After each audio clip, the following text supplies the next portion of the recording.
our audience is going to see this black and white photo, but what we're editing actually looks like this. So how can that be? Well, in this video, I'm going to share with you a brand new photo editing technique I've been working on that's going to help you craft better black and white photos. Let's get into it. If we look at these two versions of the same photograph, you can see on the left we have the raw version, and on the right we have a very different black and white interpretation of that photo. And if I open this photo up and jump into the editing section, we can choose the before and after slider, so we can really appreciate the dramatic change that we've been able to implement using this new technique that I'm going to share with you. And just like in the last video, it all comes down to using layers. So if I hide this very top layer, you can see this really gnarly color interpretation of the actual edit that makes up our black and white version. And working in this way really does open up a lot of opportunities for us. And I'm just going to duplicate the bottom original layer and drag that up to the top so I can clearly demonstrate to you exactly why that is. I'm going to leave this basic develop raw adjustment on the top there, and I'm going to show you what most people do, which is just go straight into the black and white tool and they click convert to black and white. They may do a little bit of adjustment with these luminance sliders, which refer directly to the color information that exists in the photo. And then after that, they'll start applying their adjustments to try and craft the photo to make it look like they want. So let's suppose we want to put a bit of structure AI, a bit of enhancement on there. Maybe we'll add a vignette as well. Let's soften that off with a nice bit of feathering. And that's the more traditional and orthodox way that you might be working with black and whites.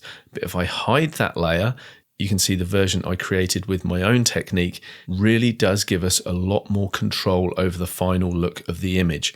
Also, if I zoom in, and let's come all the way in to say 200%, so it's very easy to see, and then I show the layer that we just edited, you're going to see that there is so much noise and grain evident in this version and a lack of detail versus the version that I worked on. So what are the techniques that took this photo and transformed it into this more powerful black and white? Well, that's what we're going to explore, but we'll do it with a different photo. Let's go for this one, which I've never edited before because I just want it to be very organic, and if I make mistakes along the way, you can see how I correct those and learn from them as well. So the first thing I'm going to do is, as always, a develop raw conversion. So I'm going to work with a camera standard profile for this one, and just like I've shown you in other recent tutorials, I'm going to actually work on this overall exposure in two halves, because what might work for a great exposure for the sky and bring back all of the detail in the cloud there, let's say we've made sure we've protected the highlights. Well, that looks all right for the sky, for example, maybe a little dark, but you get the idea. In the foreground, it's just made it far too dark. And so ideally, to make the most of our overall global edit, our Kickstarter approach, we want to be able to address the foreground, the land, separately to the sky. And that's what this technique allows us to do. So I'm just going to drop down the highlights, focusing on the sky, and make sure that looks pretty good. I'm going to press J on the keyboard and keep an eye on the clipping warnings, only in the cloud. And I'm just manipulating the curve to make sure the cloud and the sky looks pretty good. And because I'm working on the sky, I want to go in, zoom in there and check that I'm happy with the level of digital noise, because I can work on that separately to the level of noise reduction in the foreground. So I'm going to just grab that luminosity slider and pump that up pretty high, and that's my sky delta 2. Now I'm just going to duplicate that layer, and now I'm going to make my develop raw adjustments based on the foreground only and not worry about the sky. So I'm just going to reset the highlights. This time I'm going to boost the shadows up ever so slightly. Grab the exposure slider, bring that up. I'm going to reset the curve and just see by playing with this whether I can set this up in a much more impactful way. I'm going to reset the luminosity reduction, and this time I'm going to boost the sharpness up because I want to have a lovely, nice amount of detail through the landscape. I may even just grab those shadows and bring them up slightly as well. Yep, that's pretty good. Now I just need to blend the two layers together. So if I hide this top layer, which is for the foreground, now we see the sky. Show the layer, we see the foreground again. Let's create a nice mask. I'm just going to choose a linear gradient and click somewhere around close to the top of the land, and then just taper this up towards the sky. We can always refine this later. And just like that, we've got a nice seamless blend between the two versions. I now want to merge these layers down, and I do that by selecting them both, right-clicking and choosing Merge Layers. I'm going to close the layer properties box. That's going to get rid of that orange border. And I'm also going to press J on the keyboard, which will get rid of those clipping warnings, showing me where I've gone to pure white. Now this is the layer that we're going to work on. So any tool that we apply is going to affect the photo globally, as you can see here. Whereas previously, had we have applied any tool to those previous layers, it would only have affected either the sky or the foreground. So now we're working on the photo as a whole. So this is the key part of this technique. As I said previously, usually people come in and convert to black and white, might make a few adjustments to these color sliders here, and then they would come in and just start working on this as a whole in black and white. However, the problem with that is when we work just purely in black and white, we're only giving Luminar Neo access to one single color channel. What I mean by that is it's just the luminance values that Luminar has access to at this point, because we've pre-instructed Luminar Neo to convert this to black and white. But of course we need to do that, because if we start doing things like enhance AI and whatever other tools we want to apply, like structure AI, bumping that on, we can't get a sense of how this looks as a black and white until we then add black and white back over the top with another adjustment. So now we have black and white conversion added to the top of our editing stack. This one that's still sat there isn't actually doing anything. But yeah, you can see that we can build an effect up and then convert it to black and white and then go, oh, do I like that or don't I like it? It's not a very practical way to work. And so I have a much better approach where we can get the best of both worlds, where we're giving Luminar Neo access to all of the color information that exists here for all of the editing tools, and we will still see what it looks like as a black and white in real time. So how do we do that? Well, all we're going to do is duplicate this flat layer that we created before. So I did that by right-clicking and choosing duplicate layer. Now this layer is identical to the layer underneath, no difference whatsoever. This top layer, we are going to, in fact, change this to black and white. We don't need to do anything other than that. And then we're going to come up to the layer properties and we're going to change the blend mode into hue. So click hue. And if we drop the opacity, you can see that underneath we are now seeing the underlying color layer, and on top of it we have the black and white version which has been adjusted to hue. So now if I come to the layer that has all the color information, I have that selected, so any tool I apply now will apply to that color layer. So if I grab the accent AI and start boosting that up, we can see a change in the photo before and after. But this tool is not acting on the black and white version, it's working on the color version. And that's what we want for a more accurate edit and a more accurate application of any tool that we want to apply to our photo. If I come to the edit stack, you can see that Enhance AI is applied, and it is applied to this color layer. This version on top has been converted to black and white. And so it's by a combination of these two layers that we see the final effect. So this is a really powerful way to work, and the concept is fairly simple, however, not that easy to explain. So do me a favor, if you understood what I was talking about, just write made sense in the comments below, just so that I know that we're on the same page. From here, I'll press on with the edit and we'll explore some other black and white techniques, and we'll also look at how we can make some motion blur appear in the clouds as well. Currently, this photo looks very flat, very grayscale. It's not dynamic, contrasty, and punchy, and that's what we want to correct with our overall edit. So let me just demonstrate to you the way I pre-visualize my photos. So I look for areas where I want to draw the viewer's attention, and usually those areas will be of greater contrast and brighter. And so what I'm going to do is a very sort of rough interpretation of where I want to darken down and where I want to leave brighter. So I'm just dropping the exposure down purely for demonstration purposes. I'm going to grab a brush, and in erase mode, I'm going to sort of take away this darkening effect to leave the areas that I think we need to sort of emphasize with more contrast. So this area of the cloud up here, I think that's the most interesting area of the sky. I think the way that the light is playing on the mountains over here is also quite interesting. And we can start to bounce our viewer's eye from the top right in the frame to the middle left of the frame, and then we can sort of lead their eye across this line of trees here, so we get a kind of almost triangular wedge shape leading from top right down to the bottom left, and then back across the photo. So it's going to help to sort of bounce the viewer's eye around this kind of area here. So let's reset that and get into the actual edit. The first thing I want to do before I start manipulating the brightness levels is to make sure I have enough structure and detail in the areas that I feel need it. So I apply this globally, click the off and then the on, so I can assess how this structure AI tool is affecting the photo as a whole. And I'm asking myself, as I look at the before and after, where is this photo benefiting from this effect? Where do I not need it? And then once I decide what that is, I come in with my mask and I'm just going to brush this in. And usually I'll be building this effect up. I don't want to go full bore at 100%. I just want to sort of start painting it in, and that allows me to just reassess as I go. So I want to put a little bit over the grass in the foreground. Definitely think that was helping there. And because we want to bring attention to the mountain here, I definitely think that we need to apply some of that through the mountain ridge line there. That's really nice to bring out that rock formation there. And in the sky, it's okay, but it may just be getting a little bit too much before and after. Yeah, I don't think we need as much of that in the sky. So I'm just going to switch to erase mode and just reduce that. I feel like the midtones through the closer mountain range here is very similar to what's going on in the background there. And so they're kind of competing visually with each other. So what I want to do is perhaps darken this mountain line down. So there's several ways I could tackle that. But if I hide this top black and white layer, you can see that there's very much a rich, deep blue in this area here. So perhaps by coming in and adjusting the luminance of the blue hue through the hue, saturation and luminance.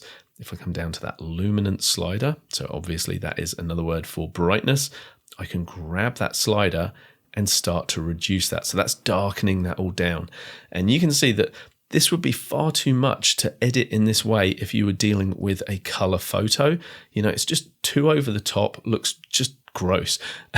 But if we show the black and white version, or that black and white layer over the top, so we're just taking all of that color information away, the black and white conversion makes that effect much more forgiving, and it is certainly an effect that we could use now.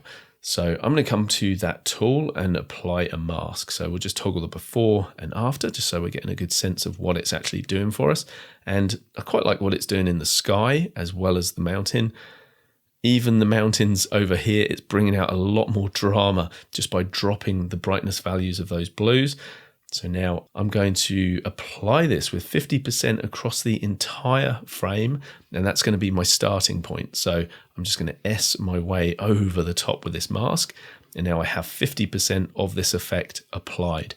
And now I can come in and make that effect even stronger where I want more of it. So it was this mountain range through here where I definitely wanted to be a little bit more heavy-handed with that darkening effect. Perhaps we'll add some of that for contrast value through that mountain range where I want people's attention to go. And I will also add some through the top of the sky as well, just darken down what was the top of the frame. So before and after.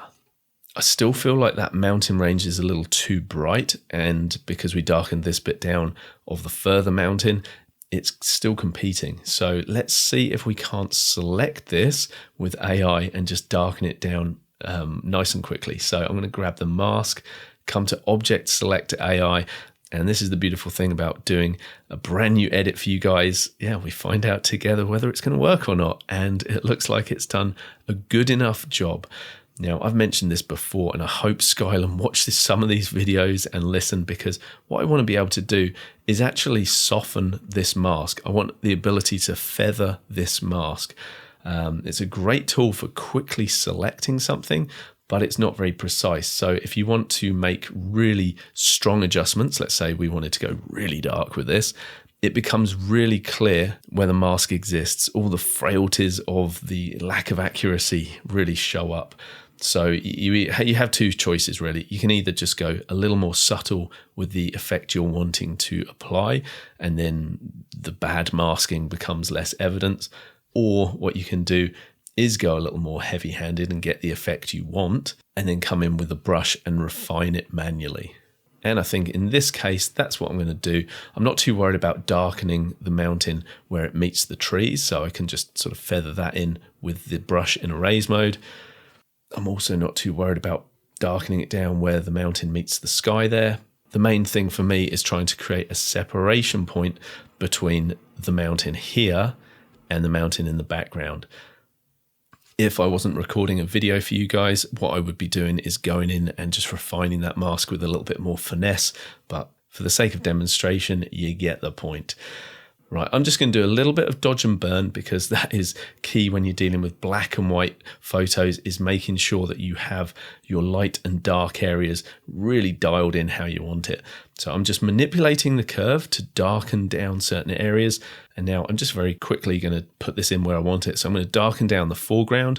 I always think it's nice to have a darker foreground because that just leads your viewer into the frame. Like if we toggle the before and after, when it's brighter, the viewer's eye almost drops off the bottom of the photo. You want to lead them into the bit of the photo that you deem to be more important. And the same can be true of the very top of the photo as well. So I'll darken that down. I feel like the left of the frame over here is very washed out. So I'm going to use the darkening burn tool. So I'm going to use a mask just in paint mode to apply that effect over on the left-hand side here, just to darken down that bit that was getting a little bit washed out.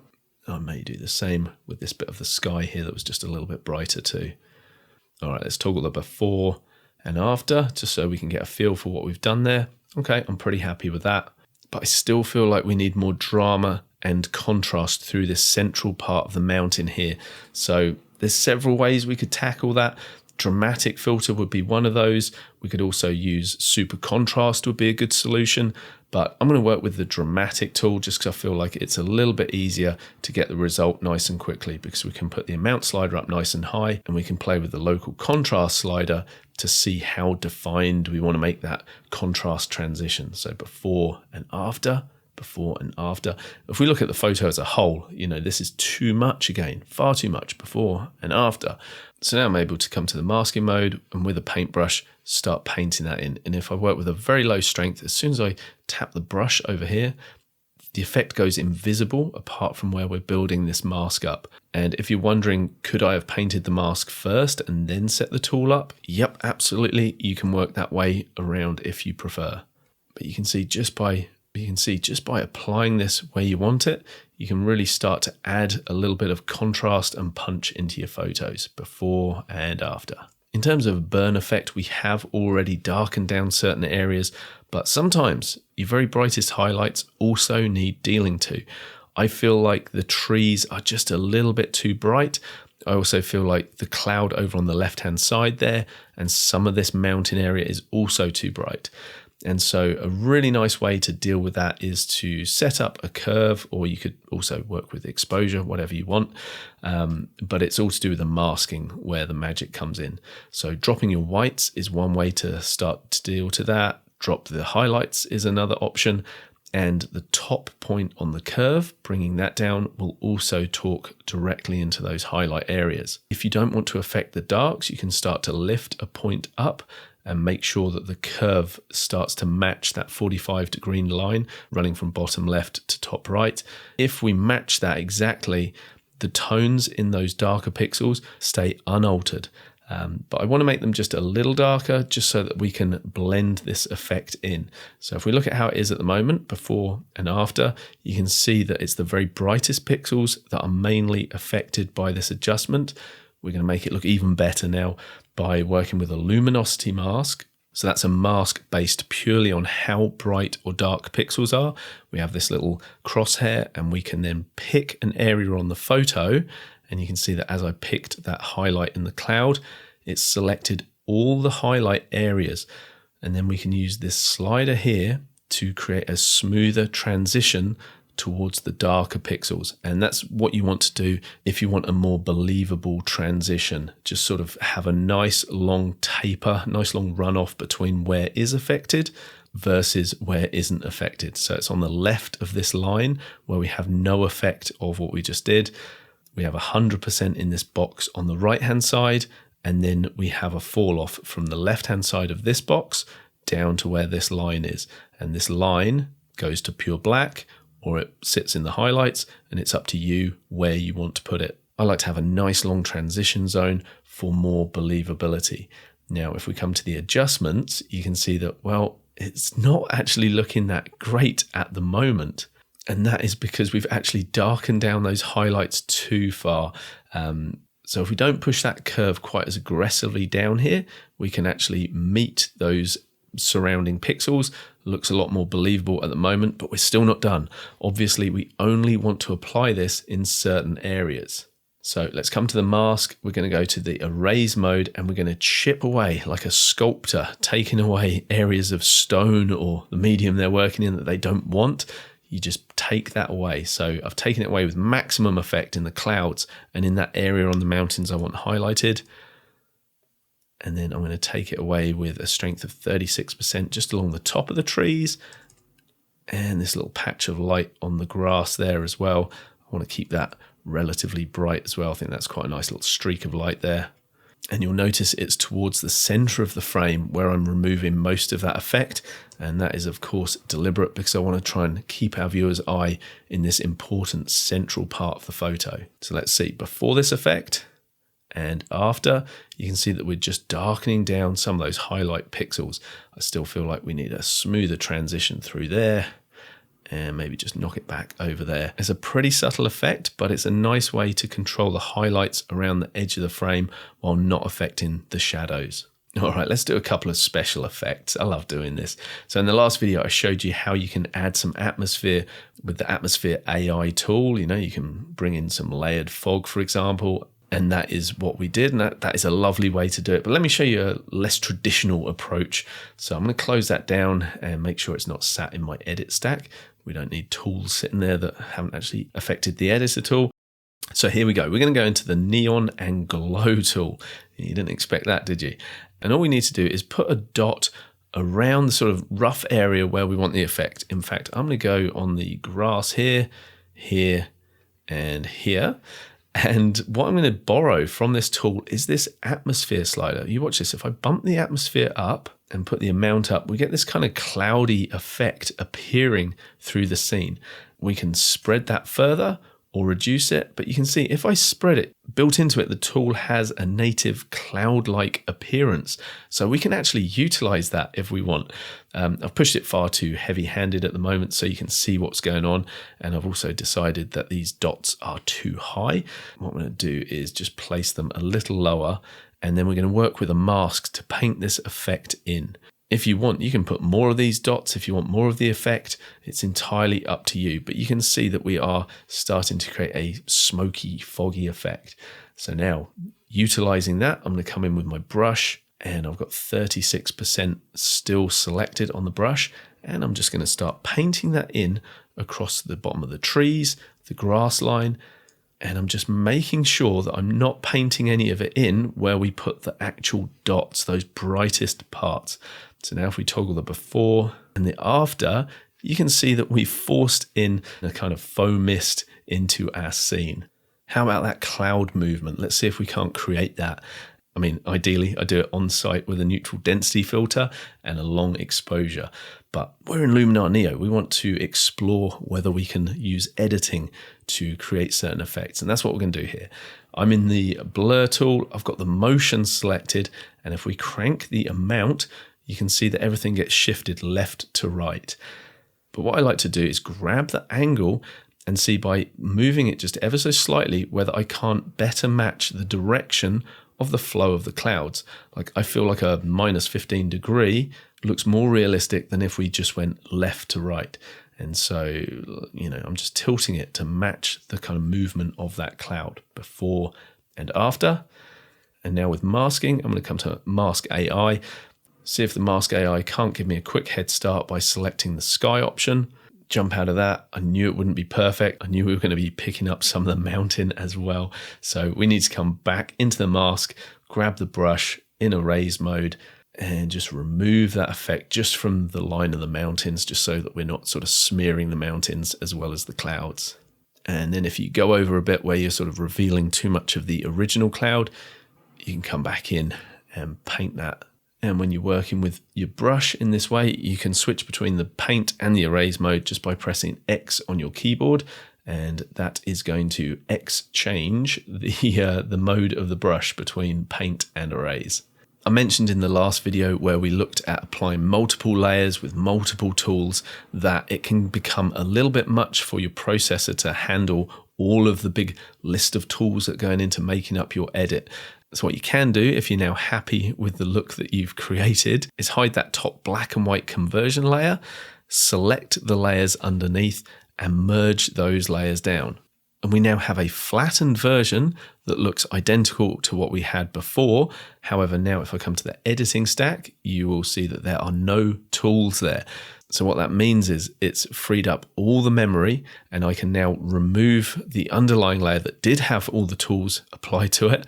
And so if we want to, we can carry on with our edit, and we know that we've just sort of alleviated some of that computational load on our system. So I think as a final touch, all I'll do is just a couple of higher contrast tools. So the dramatic tool more globally this time rather than localizing it. So I'll push that all the way up. I always like to drop the local contrast when I'm doing a more global edit for that. Usually for a black and white, I feel like going more low key gives us a lot more drama in the photo. So I may want to just drop that down, look at the before and after and go, you know what, I like it, but it's just a little bit too aggressive. So we'll just push some of that in around 50%. And then we'll go for a mystical tool because, well, why not? Do it just about every time, don't I?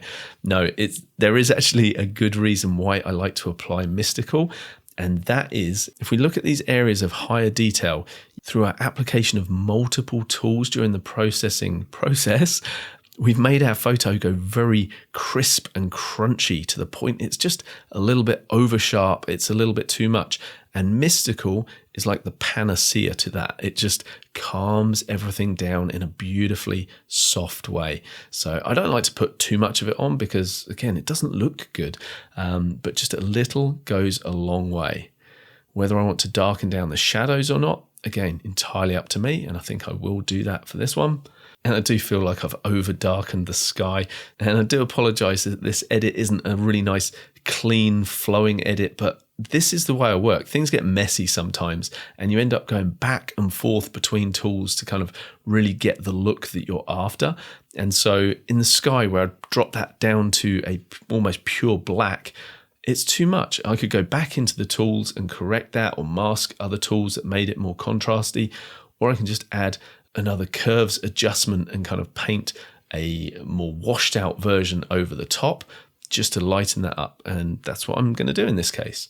If I decide that in the foreground things are just a little bit too bright and screaming, look at me, which is what's going on, again, I'll come in with my curve, just darken things down, grab my brush, and then just very quickly paint that effect in where I want it, doubling down in areas where I want more impact from that darkening, using it almost like a faux vignette as well if I want to. And I'm going to call that it. Let's have a look at where we came from. This is our original flat file, and this is our black and white edit before and after. But as I've said to you, the key to this technique, if I hide the top layer, is we are still working in color through the whole process. The only reason it looks black and white is because we put that layer on the top and we changed the blend mode to hue. This top layer has one tool applied to it, and that is a black and white conversion. That's where our black and white is coming from. So our actual edit has all been done in color. It's taken us from a flat but much more natural looking color scheme to this really bizarre looking color right here. But who cares? What we care about is the black and white version that we ended up creating. If you've enjoyed the way that I've shown you this and you think you might like to expand your editing knowledge and skill set even further, I have a complete Luminar Neo editing course right from the foundational skills all the way to complete mastery. Everything that's inside my noggin becomes yours through 18 hours of detailed tutorials. And the brilliant thing with the course versus my YouTube videos is I'm able to guide you in a very structured and logical progression. So I hold your hand right from that starting point all the way to the end. So if that's something you want to get hold of, I'll put a link to it in the description below.